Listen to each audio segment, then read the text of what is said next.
Hey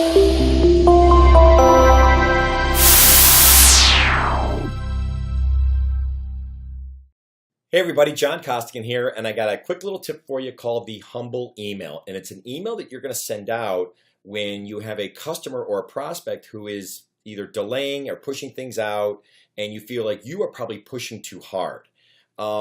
It's funny. I'm a big believer. Time kills all deals.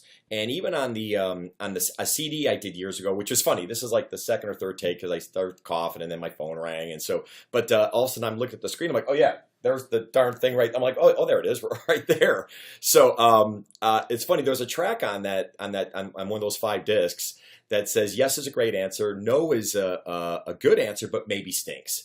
And when I say that in class, everybody goes, or I'm speaking in front of an audience, they'll go, oh, absolutely, yep, yes is great, no is good as long as we get it early on, but maybe stinks. Because you get stuck in this place called Hope Alley, where you just keep hoping you get the deal. So there's a balancing act there, because we know time kills all deals, and we want to get that no up front if we can, that way we don't waste resources. But sometimes hope isn't a bad thing.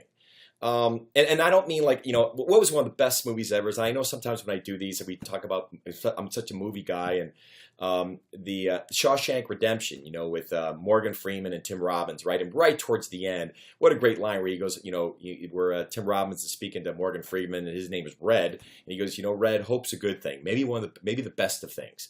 And I agree with that. And by the way, it's okay in sales for a while too. It is. Hope's a good thing, because I think a lot of reps, they'd rather have hope than get the no. So sometimes you may not ask that one question because your fear is you're going to get a no. So you'd rather leave going, hey, at least I didn't get a no, and I have some hope. And it's not bad. It's okay to be in hope. The only problem is you want to make sure that being in hope doesn't take a lot of your time and resources during that time before they make a decision. And if that's just a simple, quick email you send or something like that, that's fine. I'm going to get to the email what you're going to send, but hope's a good thing, even in sales. But you could take some steps to still a little bit be in hope, but try to close that window to get closure. And here's one of the steps. I see people sending emails saying, I don't want to pester you. I know you're really busy, but, and then you go, want to know how this opportunity's looking, where's it sitting? And when you do that, you know what that email sounds like? It's like, hey, I know you're busy, don't want to pester you, but I don't care. I want an answer because my boss is getting on me, or you're a business owner and you're tired of, wondering if they're ever going to buy this thing. So I'm going to change a couple words. I think it's really going to help. And it's still about you, but it's more about a human you, not a salesperson on quota you. So when you do this, you want to be able to send an email, and instead of the pestering one, you could still say it, but do this. Say, hey, listen, Mary, I wanted to send a quick email because I feel as if I'm pestering you and pushing you too hard, and don't want to be that person. Hey, if this is something you folks still want to move forward with, please let us know. If not, hey, all good. Hey, wish you all the best. Have a great weekend, John.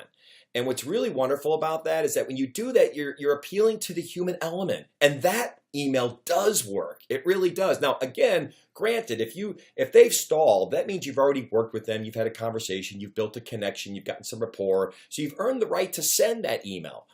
I think on that CD, I made a comment. I said, listen, the last thing you want to do is feel as if you're the doctor begging them to go into surgery. Remember, they have the challenge. It's their problem, not yours. So I can use that metaphorically speaking, but in that vein, I want to send an email that sounds like that, saying, hey, listen, hey, Mary, I feel like I'm pushing too hard, and I really don't want to be that person. I don't want this to be uncomfortable when I reach out to you. So tell you what, if you guys want to do this, hey, would love to talk to you. If not, want to keep talking to you. If not, hey, let me know what you think the next steps are, or maybe the new time of when you may want to do this. All the best, John. And I'll tell you, it's funny, I've done that so many times. I had one person say to me, yep, I think you kind of are pushing a little too hard. I went, awesome. And I replied back, hey, first off, thank you for saying that to me.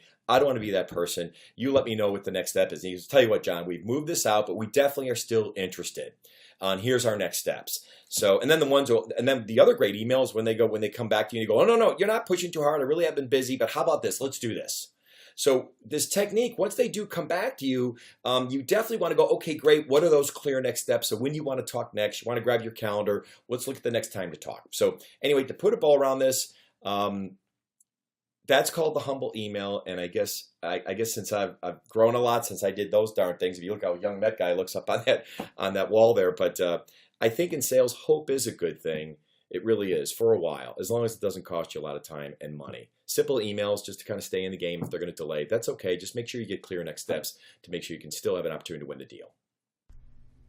Hey everybody, John Costigan here. The toughest part to any sale is getting in the door, right? Tell you what, click on the URL below this video or go to costigantraining.com/free week. Take the first step of solving this huge problem of getting in the door. It's 5 days, 5 clips, less than 5 minutes. Click on the link. We'll see you in a few seconds.